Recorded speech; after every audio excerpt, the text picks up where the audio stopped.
Good morning. I'm Harley Schlanger from the LaRouche Organization with your daily video update for September 20th, 2023.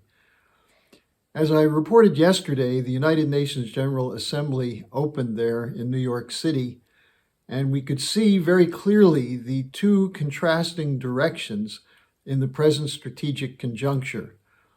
On the one hand, you had the BRICS and the Global South represented very well by President Lula of Brazil, by Ramaphosa of South Africa, both of whom are countries that are in the BRICS, by President Fernandez of Argentina.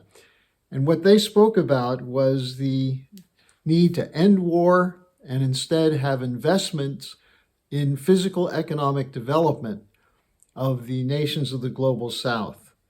And that means a move away from the institutions such as the International Monetary Fund and the World Bank. On the other side, you had the war party, represented by Joe Biden and also by Zelensky and President Duda of Poland. And what was their message? We must continue the war.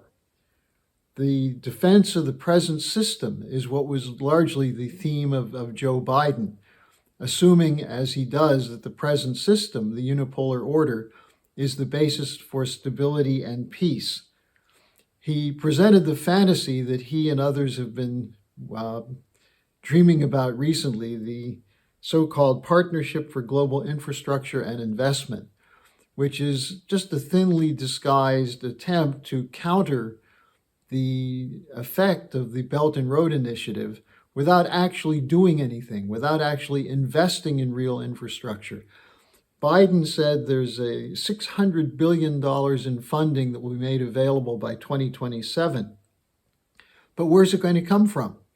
The West has pledged development aid before, and yet all they've produced is a small amount of funds for the transition to the inefficient green energy policy, and no response at all to the needs for debt reorganization.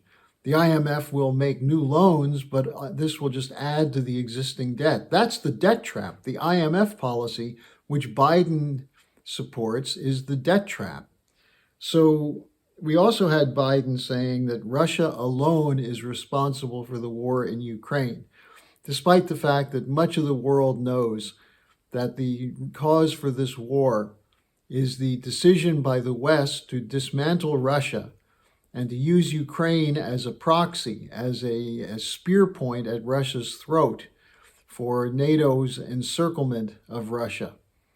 So, these were the two contrasting views that were presented.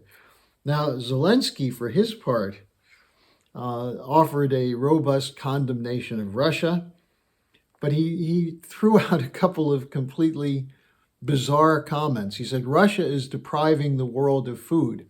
Well, the Russians are making free food available. The collapse of the Russian or the Black Sea grain deal was the result of the West's unwillingness to meet legitimate demands by Russia. And so the idea that Russia is somehow responsible is absurd. Now, Zelensky also said Russia is weaponizing nuclear energy. And he said they're sending unreliable nuclear power plant technology to the world. Well, it's not unreliable. Russia is actually working with many countries, including in Africa, to develop nuclear power, because that's one of the major potentials for electricity for countries that don't have adequate power. Zelensky also said Russia is turning countries' power plants into dirty bombs. And a reference there was to the Zaporizhzhia nuclear plant, which has been shelled by Ukraine, not by Russia. Now, the policy presented by Zelensky and Biden is that of permanent war. And Zelensky pushed his so-called Ukrainian peace plan, which ignores what both Lula and Ramaphosa said when they talked about the need for real negotiations for a fair and just settlement.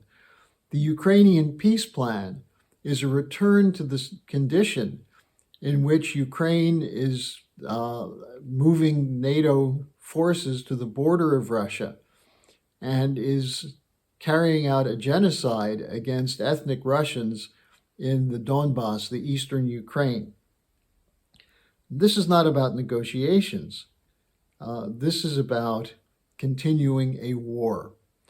Now, Biden also spoke about his initiative with the Summit for Democracy to turn back authoritarianism and have a move to a democratic order globally, worldwide. Now, imagine what's going on in the minds of people who know that it's Biden's administration that's carrying out an attack on his leading opponent for the 2024 election campaign, Donald Trump.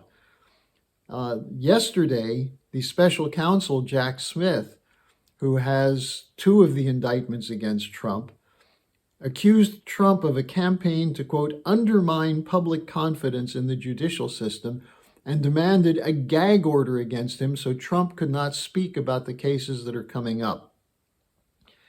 So where's the democracy there? Furthermore, the administration is continuing to deny Secret Service protection for his leading Democratic opponent, Robert F. Kennedy Jr. Robert F. Kennedy's father, Robert Kennedy, and his uncle, John Kennedy, were both assassinated.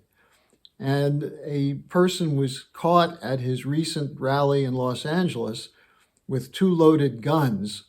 We don't know exactly what the story is with that yet, but it's clear that the denial of security for Robert F. Kennedy Jr. is paving the way for his assassination.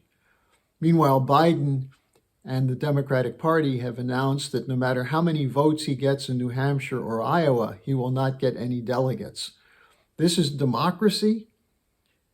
Now, meanwhile, the U.S. is continuing to defend the murderous sanctions against the people of Syria, which are killing children, which are leading to malnourishment and death in Syria, in Afghanistan, in Yemen, and other countries. This is about human rights and democracy. And Biden at the United Nations said the deaths in Libya from flooding were due to corruption and climate change, ignoring completely the destruction of that nation by the U.S., French, British NATO intervention, Canadian also intervention, and war in 2011, which destroyed the nation and killed its leader. And of course, let's not disregard the continuing persecution of Julian Assange by the U.S. legal system, trying to silence him through imprisonment and death for what crime? For exposing the fraud and lies of the U.S. government in the wars in Afghanistan and elsewhere. So for much of the world, hearing Biden, the feeble president, reading a speech about democracy, had no effect whatsoever other than to convince them that it's necessary to move into this new potential represented by the BRICS and the Global South. So while Zelensky is in the United States demanding more money for the war, the head of his National Security and Defense Council, Alexei Danilov, wrote an op-ed explaining what is Ukraine's peace formula. He actually wrote, quote, "The peace formula is the weapons formula," unquote. This is Orwell's idea of war is peace. This is the sign of a degenerating empire, and the fact that it's in front of the whole world is significant. Now, you don't hear much of this because the media is trying to present Biden as a defender of democracy, the United States as the indispensable nation. But for much of the world, what Lavrov, the Russian foreign minister, is now calling the global majority, this is a sign of the senility of a system breaking down. Now, war is clearly not the answer.